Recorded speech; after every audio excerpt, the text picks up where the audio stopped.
అమ్మా, ఏం జానకి? నాకు విష్ణు కథలు చెప్తావా? చెప్తానమ్మా. విష్ణుమూర్తివి చాలా కథలు ఉంటాయి. ఆ, అందులో కొన్ని ఐడెంటిఫై చేసి చెప్తాను, ఆ, ఓకేనా? ప్రతిరోజు మనం విష్ణు కథలు చెప్పుకుందాం. అలాగే శివుడు ప్రతిరోజు. కథలు కూడా చెప్పుకుందాం, ఆ, ఓకేనా?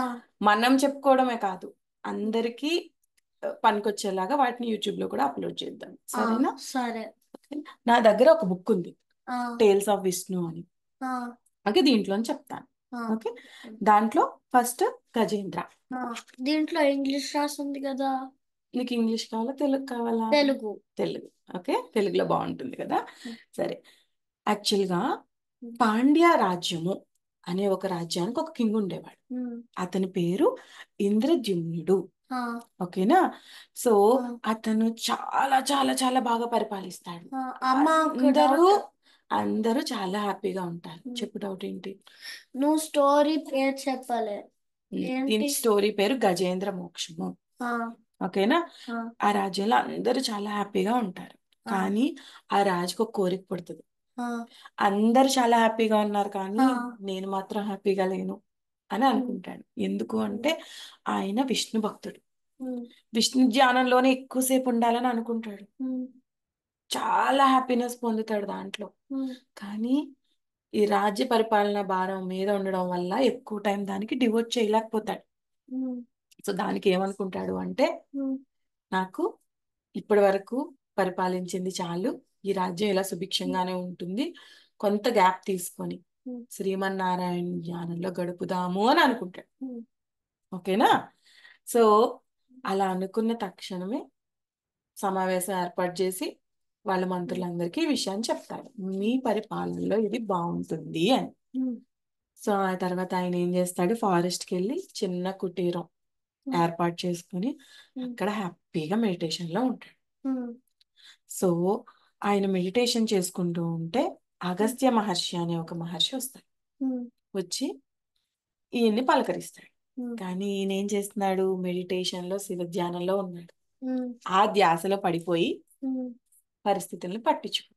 ఉమ్, కానీ మహర్షికి ఇమీడియట్ ఉమ్. గా కోపం వచ్చేస్తుంది, నాకు నన్నే ఒక డౌట్. పట్టించుకోవా అని చెప్పి ఉమ్, కోపం వచ్చేస్తుంది. ఉమ్, సో అసలు ఆ ఏ పరిస్థితులు ఏంటి అని ఆలోచించకుండా ఆ మహర్షి ఇమీడియట్ గా కర్స్ ఇస్తాడు, ఏం కోర్స్? శాపం.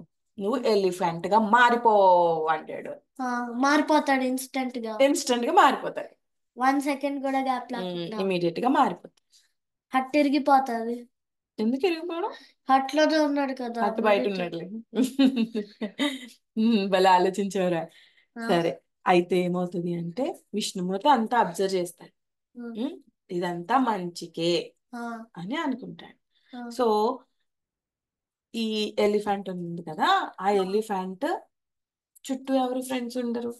వేరే ఎలిఫెంట్స్ కల్పిస్తే వాళ్ళని పలకరిస్తే వాళ్ళు పలకరు. ఎందుకు, ఈ ఎలిఫెంట్ ఏదో కొత్తగా వచ్చింది, మనం నమ్మొచ్చా నమ్మకూడదు, మనం దాంతో ఎలా ఫ్రెండ్షిప్ చేసుకుంటాము అని. ఓకే. సో ఇప్పుడు నువ్వు ఎవరైనా కొంతమంది ఫ్రెండ్స్ ఉన్నారనుకో, నువ్వు సడన్ గా వెళ్ళి వాళ్ళతో మాట్లాడావనుకో, వాళ్ళు నిన్ను ఇమీడియట్ గా కలుపుకోకపోవచ్చు. ఓకే.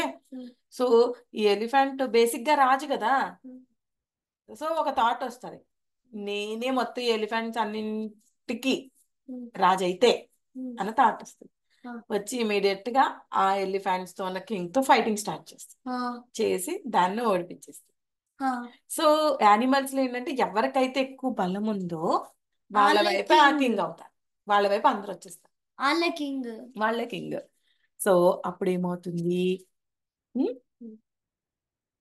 ఈ ఎలిఫెంట్ చెప్పినట్టు అన్ని వినేవాళ్ళు. సో ఈ ఎలిఫెంట్ ఏం చేస్తుంది అంటే, దీనికంటే మంచి ప్లేస్ ఒకటి నేను ఐడెంటిఫై చేశాను, త్రికూట పర్వతం అని, అక్కడికి వెళ్ళిపోదు, అక్కడ చాలా బాగుంటుంది అని చెప్పేసరికి అన్ని దాన్ని ఫాలో అవుతాయి. అక్కడికి వెళ్తే వావ్, వండర్ఫుల్, బ్యూటిఫుల్ అన్నట్టుగా ఉంటుంది. చుట్టూ చెట్లు అండ్ వాటర్, ఒక లేక్, రివర్ అన్నీ ఉంటాయి. సో ఇమీడియట్ గా వాటర్ చూసేసరికి ఒక్కసారి ఏనుగులన్నీ వాటర్ లోకి వెళ్ళిపోతాయి. ఎప్పుడు వాటర్ చూడలాయి. అంత వాటర్ చూడలేదు. అంత వాటర్. లేక్ చాలా బాగా అనిపిస్తుంది ప్లెజెంట్ గా. ఇమీడియట్ గా అవి ఏం చేస్తాయి, ఒకదాని మీద ఒకటి వాటర్ చిమ్ముకోవడం, తెలుసు కదా, తొండంతో వాటర్ తీసుకుని సరదాగా ఆడుకుంటూ ఉంటాయి. అలాగా ఆడుకుంటూ ఉంటే అది ఎవరిల్లు? చాలా ఫిషెస్, షార్క్స్, టార్టాయిస్, ఇంకా క్రొకోడైల్స్ అన్నీ ఉంటాయి. Water animals. Very good. వాటన్నింటికి డిస్టర్బెన్స్ అనిపిస్తుంది. ఇమీడియట్ గా అవి ఏం చేస్తాయి? కోపం వచ్చేసి వీటిని ఏదో చెయ్యాలి అనుకుంటాయి. కానీ ఏం చేస్తాయి? అవి చిన్నవి కదా, అంత పెద్దది ఉంటది, ఏం చేయలేవు. కానీ క్రొకోడైల్ ఇమీడియట్ గా వచ్చి ఇలా కాలు పట్టేసుకుంటాం. కాలు ఎవరిది? కొరికేస్తాదా? కింగ్ ఆఫ్ ఎలిఫెంట్స్ అంటే మన గజేంద్రుడిది. చాలా నొప్పి వచ్చేస్తుంది. ఎంత క్రొకోడైల్ పళ్ళు ఎలా ఉంటాయి, అసలు పారల్లా ఉంటాయి. బ్లడ్ వచ్చేస్తా ఉంటది, నొప్పి వచ్చేస్తుంది. నన్ను హెల్ప్ చేయండి, హెల్ప్ చేయండి అని చుట్టూ ఉన్న ఎలిఫెంట్స్ అడుగుతాయి. ఆ ఎలిఫెంట్స్ దీన్ని అవి బయటకు వచ్చేసి బయట నుంచి లాగడానికి ట్రై చేస్తాయి. కానీ ఆ క్రొకోడైల్ వదలదు. అప్పుడు ఎలిఫెంట్ ఆల్రెడీ మెడిటేషన్ చేసి ఉన్నది కదా, విష్ణు ధ్యానంలో ఉంది కదా, ఇమీడియట్ గా నాకు ఇప్పుడు ఎవరు దిక్కు అనుకునేసరికి విష్ణుమూర్తి గుర్తొస్తారు. అంతే, ఇమీడియట్ గా విష్ణుమూర్తిని ధ్యానించడం మొదలు పెడతారు. ఇమీడియట్ గా ధ్యానించేసరికి ఏమవుతుంది? ఇలా మెడిటేట్ చేయక్కర్లే, మన బ్రెయిన్ లోనే విష్ణుమూర్తి నువ్వే నాకు శరణు, నన్ను ఎవ్వరు కాపాడలేరు నువ్వు తప్ప అని ఆ ధ్యానంలోకి ఆటోమేటిక్ గా వెళ్ళిపోతుంది. వెళ్ళిపోయేసరికి ఏమవుతుంది? విష్ణుమూర్తి వదిలేస్తాడు అలా భక్తుల్ని? పరిస్థితిలో వదలడు. ఇమీడియట్ గా గరుత్మంతుడు వాహనం మీద బయలుదేరి వచ్చేస్తాడు ఆయన ఆయుధాలతో. ఆయన ఆయుధాలు ఏంటి? ఒక చక్రంలో శంకు, చక్ర, గద, చక్రము, గద, లోటస్ పట్టు. Very good. అవన్నీ పట్టుకొని వచ్చేస్తాడు. వచ్చేసి ఇమీడియట్ గా చక్రాన్ని వదులుతాడు. చక్రము ఆటోమేటిక్ గా వెళ్తాడు. వెళ్ళి క్రొకోడైల్ ని ఫినిష్ చేసేస్తాడు. అప్పుడు మన గజేంద్రుడికి రిలీఫ్ వస్తుంది. వచ్చిన వెంటనే శివుణ్ణి కొలుస్తుంది అనమాట. అప్పుడు విష్ణుమూర్తిని. ఆ విష్ణుమూర్తి ఇమీడియట్ గా దానికి తగిలిన గాయాన్ని అంతా మానేలా చేస్తాడు. చేసిన తర్వాత ఆ ప్రాసెస్ లో ఏమవుతుంది? దేవుడు ఎప్పుడైతే టచ్ చేశాడో గజేంద్రుడిని, ఆయనకి మనిషి అవతారం వచ్చేస్తాడు, రాజు అయిపోతాడు. అయిపోయిన తర్వాత నీకేం కోరిక కావాలి చెప్పు, నేను నిజంగా ప్రసన్నుని అయ్యాను అని చెప్పేసి అంటే అప్పుడు ఆయన ఏమంటాడు? నీ ప్రసన్నుడు అంటే ప్లీజ్ అయ్యాడు, నీ పాదాలే నాకు శరణు అని చెప్పి వేడుకుంటాడు. అంటే నన్ను నీలో ఐక్యం చేసేసుకో అని.